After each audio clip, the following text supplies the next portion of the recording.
अनुभव क्रमांक 128. रावणाचा विषपरिहार. एके दिवशी श्री समर्थ बागेहाळीस गेले.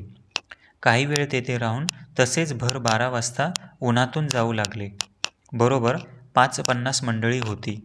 महाराज म्हणाले, पाहण्यास गंमत, खाण्यास नामात, चला. मंडळीचे भोजन वगैरे काही झाले नव्हते. उन्हाची वेळ. एक एक जण पाय मागे घेऊन लागले. असे होता होता 4-5 जणच खरे भाविक सेवेकरी मात्र समर्थांच्या जवळ राहिले. त्यात बाबासाहेब जाधव होते. महाराज सुमारे 3 वाजण्याच्या सुमारास इडगी गावात जाऊन मारुतीच्या देवळात उतरले. गावकऱ्यांनी हुक्का आणून दिला, तो घेतला नाही. असो. पुढे 4 वाजण्याच्या सुमारास त्या गावचा रावण्णा नावाचा कोणी वाणी शेतात शेती करत असताना नांगरत असता त्याला सर्पदंश होऊन लहरावर लहरा येऊ लागल्या. त्याच्या आप्तमंडळींनी त्यास एका कांबळ्यात घालून मारुतीच्या देवळात आणून बसविले. विष अंगात भिनून रावांना गतप्राण झाला. श्रींची सेवेकरी मजा पाहतच होते.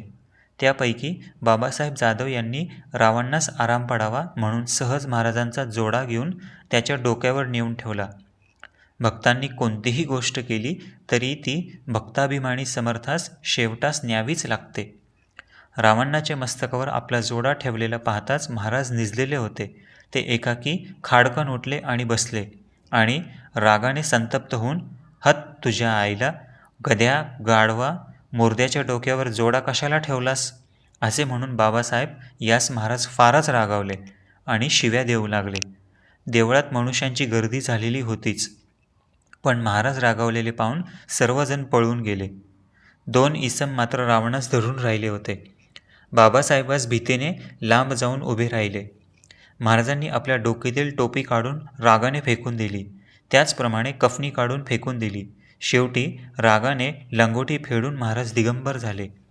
बाबासाहेब एका कोपऱ्यात लपून उभे होते. त्यास त्यांनी जवळ बोलावले. बाबासाहेबही थरथर कापू लागले. त्यांची पाऊल पुढे पनिना. ये भोसडीच्या, मादर ये चोदीच्या, अशा शिव्या मिळाल्यावर एक एक पाऊल पुढे पुढे टाकत भीत ते श्रींजवळ आले. भोसडीच्या, मुर्द्याच्या डोकावर जोडा ठेवण्यास तुला कोणी सांगितले होते, असे महाराजांनी म्हणताच बाबासाहेबांच्या तोंडातून जबाब देववेना. मग आपल्या डोकीचे पागोटे काढून भुईवर आपटण्यास त्यांना सांगितले. मग अंगारखा काढून आपटण्यास सांगितला. तसे त्यांनी केले. पण बाबासाहेबास अशी भीती वाटली की महाराज स्वतःप्रमाणे मलाही दिगंबर करतात की काय कोण जाणे. पण तसे काही घडले नाही. महाराजांनी बाबासाहेबास आज्ञा केली की रावणाच्या कानात त्याचे नाव घेऊन हाक मार. त्यांनी हाक मारली, पण जबाब मिळाला नाही. मोठ्याने हाक मार म्हणून श्रींनी परत आज्ञा केली, पण काही उपयोग झाला नाही. मग दोन्ही कानात मोठ्याने हाक मार अशी स्वामींनी आज्ञा केली. तेव्हा बाबासाहेबांनी रावण्णा म्हणून मोठ्याने दोन्ही कानात हाक मारल्या. त्या सरसा रावण्णा सावध होऊन डोळे उघडून लोकांकडे पाहू लागला. सर्व मंडळीस आनंद होऊन सर्वांनी स्वामीनामाचा जय जयकार केला. मग थोड्याच वेळाने रावण्णा चांगला सावध झाला व आपल्याला भूक लागली आहे, काहीतरी खाण्यास द्या असे म्हणाले. त्याच्या आप्तमंडळींनी त्याला खाण्यास काय द्यावे म्हणून महाराजांना विचारताच बोटव्याची खीर द्यावयास सांगितली. त्याप्रमाणे तत्काळ सिद्धता करून रावणास बोटव्याची खीर व महाराजांकरिता खीर आणि इतर पदार्थांचे ताट भरून आणले. रावणाने खीर खाल्ली.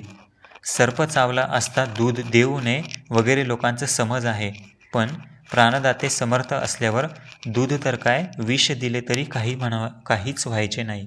असो. रावणाने खीर खाल्ली व तो चांगल्या प्रकारे हुशार झाला. केवळ आपल्या चरणपादुका भक्ताने मस्तकावर ठेवल्यास भक्ताभिमान दीनदयाळू स्वामींनी धरून प्रेतवत झालेल्या रावणास प्राणदान दिले. असे औषध वैभव पूर्णपणे वर्णन करण्यास मानव समर्थ नाही. महाराजास वाढवून आणले ताट चांदण्यास व मारुतीस नैवेद्य दाखविण्यास सांगून बाबासाहेबांना देण्यास सांगितले. बाबासाहेबांनी यथेच्छ भोजन केले.